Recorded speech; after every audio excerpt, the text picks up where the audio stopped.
Assalamu alaikum dear students. In this lecture we will discuss about elastic collision in two dimension. Previous lecture में आपने elastic collision one dimension और उसके cases को सीखा था. Dear students, यहाँ पे आपको इस टॉपिक का जो क्वेश्चन पूछा जाएगा, क्वेश्चन ये होगा कि derive the equations for momentum and energy conservation in case of elastic collision in two dimension. So इसकी definition से हम start करेंगे. इसकी बच्चों definition है कि let's say when two bodies traveling along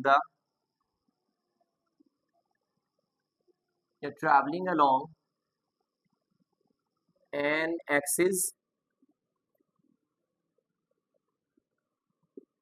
do not end up traveling along the same initial axis after collision, then it is the case of then it is called elastic collision in two dimension. Imagine the situation, हम ये suppose करके चल रहे हैं कि एक body, एक ball एक दूसरी बॉडी के साथ या दूसरे किसी ऑब्जेक्ट के साथ इंसिडेंट होके टकरा रही है एंड आफ्टर इम्पैक्ट जो दोनों बॉडीज हैं वो हेड ऑन कोलिजन नहीं परफॉर्म कर रही बल्कि वो डिफरेंट एक्सिस के अलोंग मूव कर रही हैं. जैसे बिलियर्ड बॉल में हम अगर एक बॉल को शूट करें दूसरी बॉल के साथ हिट करवाने के लिए तो उसके साथ एक तो केस है कि स्ट्रेट जाके हिट होगी और स्ट्रेट हिट होगी और बॉडी स्ट्रेट हिट हुई है तो दूसरी बॉल भी स्ट्रेट चल पड़े. दूसरा केस है हम किसी एंगल के ऊपर उसके साथ स्ट्राइक करवाते हैं, जैसे ही ये टिल्ट एंगल के साथ जाके टकराएगी तो ये वाली बॉल किसी और साइड पे निकल जाएगी और ये वाली बॉल किसी और डायरेक्शन में चली जाएगी. तो इस तरह के इम्पैक्ट को हम डिस्कस कर रहे हैं. सो डेफिनेशन क्लियर होगी आपको कि when two bodies travelling along an axis, दो बॉडीज किसी एक्सिस के अलोंग चल रही थी, लेट्स सपोज एक्स एक्सिस, और do not and up travelling along the same initial axis after collision, और जब टकराव हो जाता है तो वो उसी एक्सिस के अलोंग ही नहीं अपनी डायरेक्शन ऑफ मोशन को कैरी करते बल्कि वो मल्टीपल एक्सिस में चलना शुरू हो जाती है. अभी हम डायग्राम भी बनाएंगे, वहां से आपको मजीद क्लैरिटी हो जाएगी. बाकी डियर स्टूडेंट्स, ये इलास्टिक कोलिजन ही है और इलास्टिक कोलिजन में यू नो दैट दो चीज़ों पे हम फोकस कर रहे होते हैं, law of conservation of momentum and law of conservation of kinetic energy. तो बाकी कॉन्सेप्ट आपका सेम रहेगा जो आप प्रीवियस लेक्चर में सीख चुके हैं कि it is that case of collision in which kinetic energy and momentum of the system remains constant or conserve. तो वो हम यहाँ पे लिख भी लेते हैं कि ऐसा कोलिजन है जिसमें initial momentum of the system and final momentum of the system ये इक्वल होते हैं. Second one, initial kinetic energy of the system and final kinetic energy of the system ये भी इक्वल रहती हैं. सो ये दोनों ही हमें इक्वेशंस ऑफ कंजर्वेशन डिराइव करने में हेल्प करेंगे, ये कॉन्सेप्ट जो हमने डिराइव किए हैं. अब देखिए इसको आप डायग्राम से कैसे ऑब्जर्व कर सकते हैं और वहीं से हमें इक्वेशंस फाइंड आउट करने में हेल्प मिलेगी. सो डियर स्टूडेंट्स, आप ये इमेजिन कर लीजिए कि ये एक बॉल है, लेट्स से इसका मास है m1 और ये इस तरह से ट्रैवल कर रही है कि ये ट्रैवल करती हुई सामने एक और बॉल मौजूद है उसके साथ स्ट्राइक करती है और ये इस तरह से स्ट्राइक कर रही है कि इन दोनों की जो कोलिजन है वो हेड ऑन कोलिजन नहीं है, क्योंकि हेड ऑन कोलिजन के लिए जो इनके सेंटर्स हैं ये कोइंसाइड करना ज़रूरी होता है. अब जब ये इसके साथ जाके यूँ स्ट्राइक करेगी, लेट्स से ये जिस वेलोसिटी से मूव कर रहा है m1 ऑब्जेक्ट, इसको आप v1 वेलोसिटी कह लीजिए, और ये इस डायरेक्शन में ट्रैवल कर रहा है, स्ट्रेट। अब ये जाके जिस बॉडी के साथ इंसिडेंट हो रहा है इसको आप m2 कह लीजिए, इसका मास m2 है। और सेकेंडली हम इसको ये इमेजिन कर रहे हैं कि ये रेस्ट में पड़ी हुई है, so initial velocity of second object is 0। अब जब ये इसके साथ जाके टकराती है, यहाँ पे एक चीज़ बहुत क्लियर होनी चाहिए कि हम जो कोलिजन का केस ये ले रहे हैं ये हेड ऑन नहीं है, not a head on collision case, ये हेड ऑन कोलिजन केस नहीं है, ये चीज़ आपको क्लियर होनी चाहिए। अब जैसे ही इसके साथ जाके स्ट्राइक करती है, स्ट्राइक होने के बाद जो m2 ऑब्जेक्ट है, लेट्स से इसको आप as reference line next continue कर दीजिए। अब जैसे ही ये स्ट्राइक करती है तो ये जो m2 ऑब्जेक्ट है या जो m2 मास है ये हमारा मूव कर जाता है लेट्स से इस डायरेक्शन में, दैट इज m2 मास। और इसकी वेलोसिटी जो आफ्टर कोलिजन होगी इसको आप v2 बिफोर कोलिजन होनी थी, आफ्टर कोलिजन आप इसको प्राइम फैक्टर से रिप्रेजेंट कर सकते हैं। सो यहाँ पे लेट्स सपोज इसने जो एंगल सबटेंड किया है रेफरेंस लाइन के साथ, that angle is let's suppose m2 मास है तो आप इसे θ2 कह सकते हैं।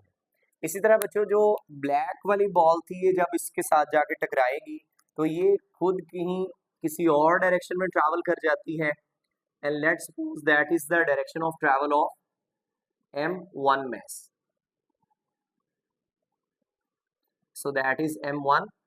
और इसकी जो वेलोसिटी है आफ्टर कोलिजन, देखें बिफोर कोलिजन v1 थी, आफ्टर कोलिजन इसकी वेलोसिटी है लेट्स सपोज इसको आप कह लीजिए v1 prime.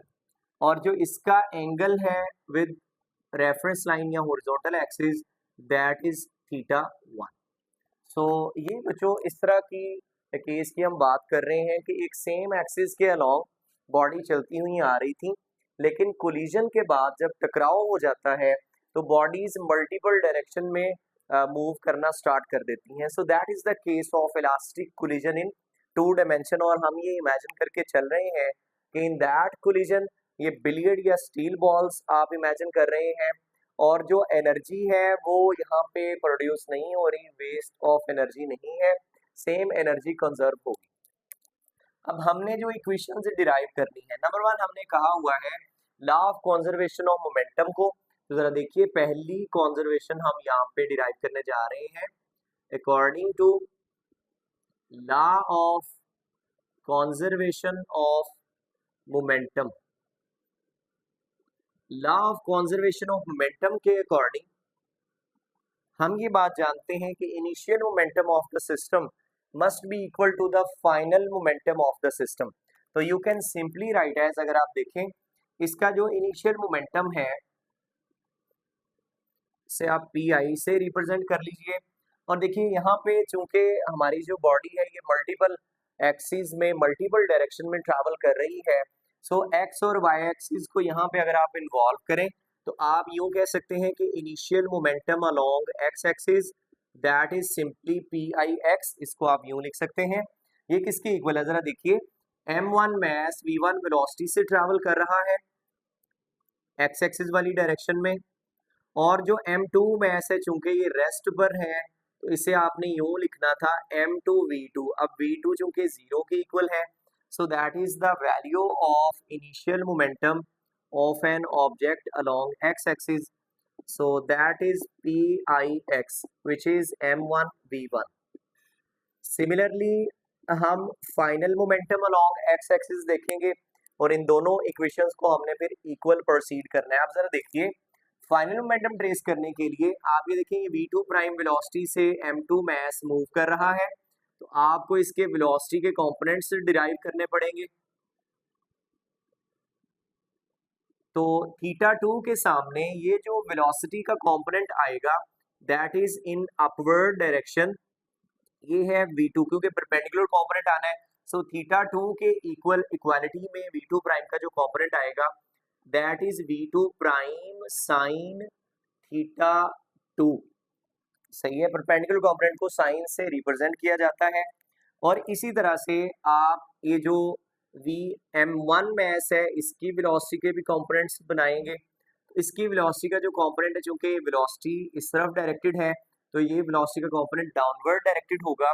So theta one की इक्वालिटी में v1 का कंपोनेंट परपेंडिकुलर वाला आएगा, तो इसको आप लिख सकते हैं दैट इज सिमिलर पैटर्न में आप लिखेंगे v1 prime sine theta one, और ये हमने परपेंडिकुलर कंपोनेंट्स में रिजॉल्व किया है।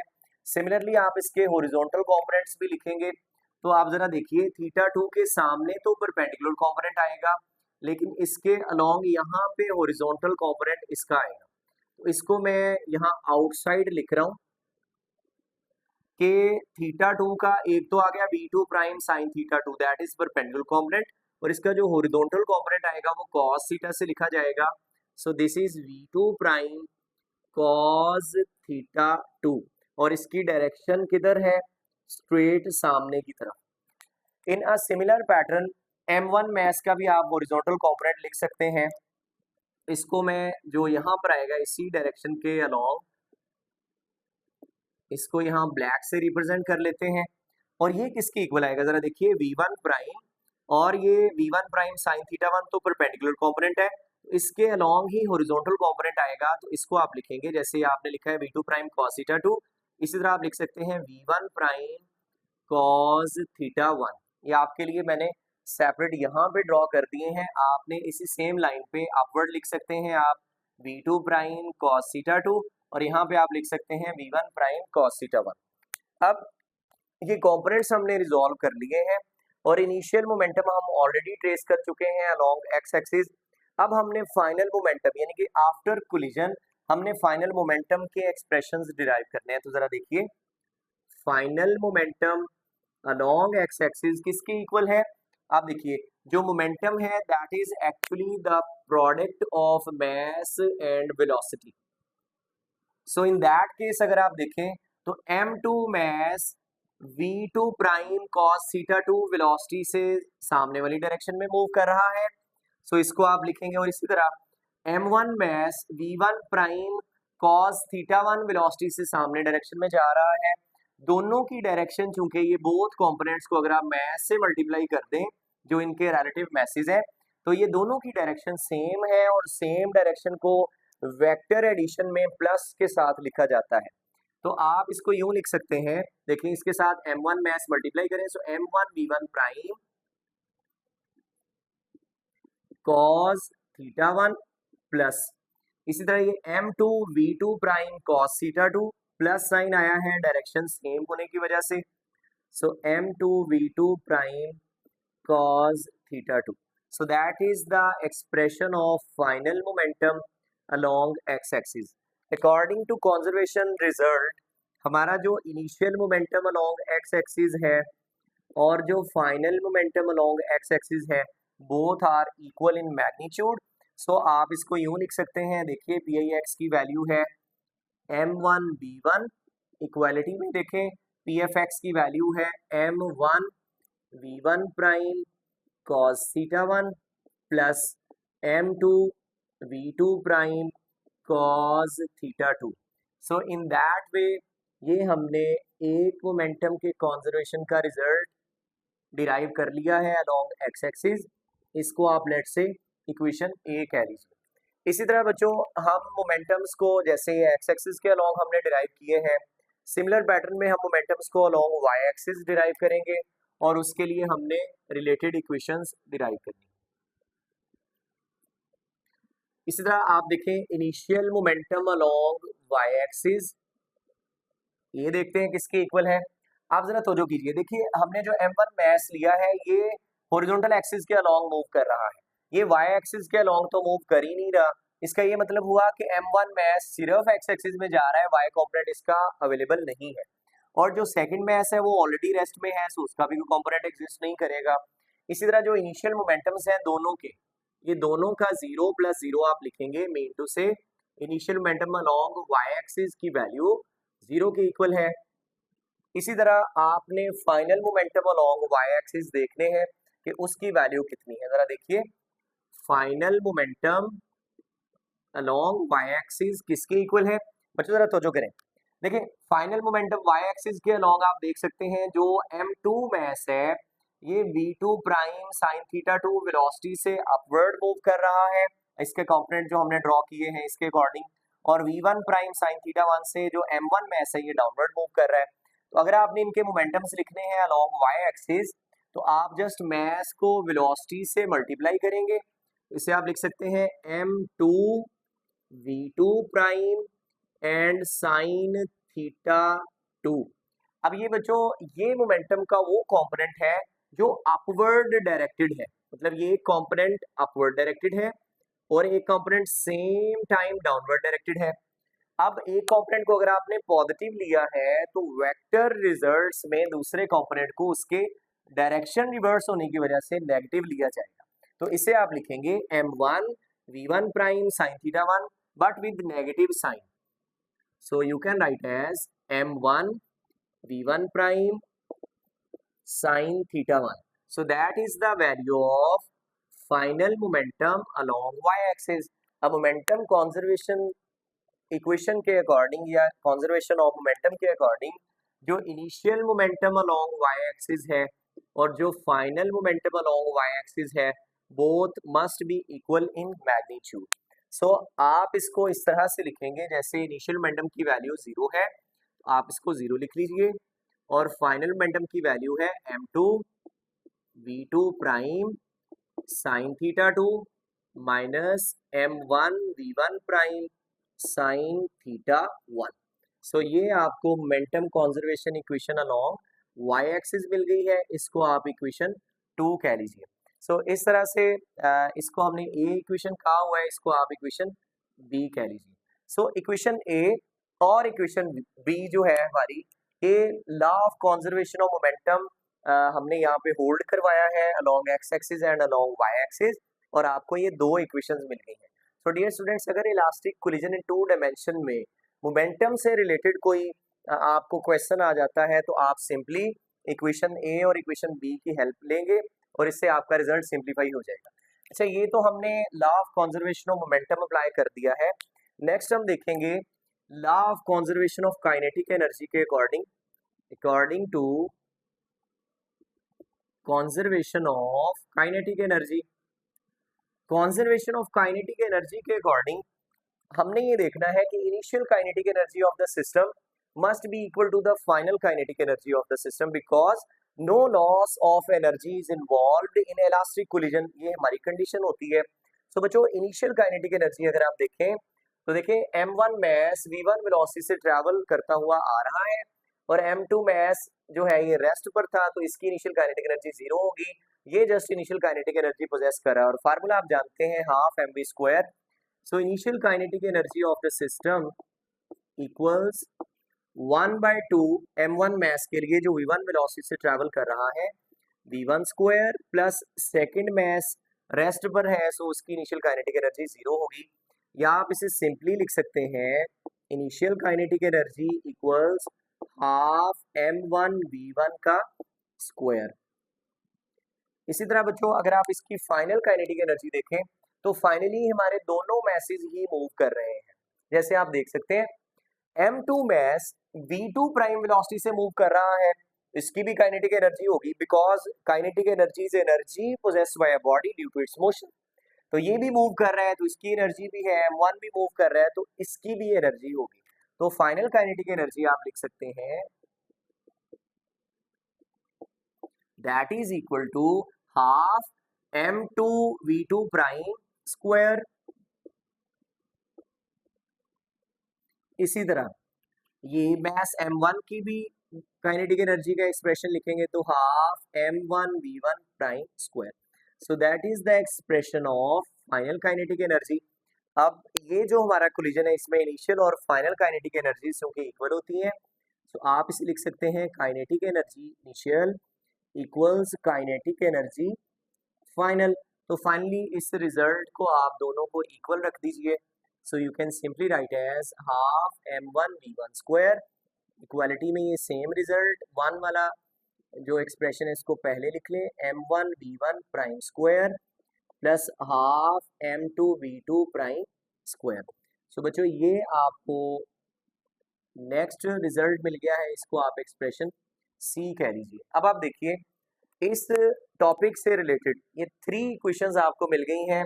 ए और बी आपको मोमेंटम रिलेटेड प्रॉब्लम देगी और इक्वेशन सी में आप काइनेटिक एनर्जी से रिलेटेड इश्यूज को सॉल्व कर सकते हैं। और अगर आप ये देखना चाहें कि momentum of the system constant है या energy of the system constant है या नहीं, तो उसके लिए सिंपली आपको जो अननोन वेरिएबल्स हैं, जैसे v1 प्राइम अननोन वेरिएबल है, v2 प्राइम अननोन, यहाँ पे हमारे पास क्वांटिटी है। अगर आपको ये v1 प्राइम, ये मैं आपके लिए यहाँ लिख देता हूँ कि अगर आपको v1 प्राइम, v2 प्राइम और रिलेटेड एंगल्स θ1 और θ2 इसका पता चल जाए तो आप इनके कॉन्जर्वेशन रिजल्ट्स को वेरीफाई भी कर सकते हैं। सो डियर स्टूडेंट्स, यहाँ तक आपका ये टॉपिक कंप्लीट हुआ। नेक्स्ट लेक्चर में हम इन elastic collision in one dimension को डिस्कस करेंगे। तब तक के लिए अल्लाह हाफिज़।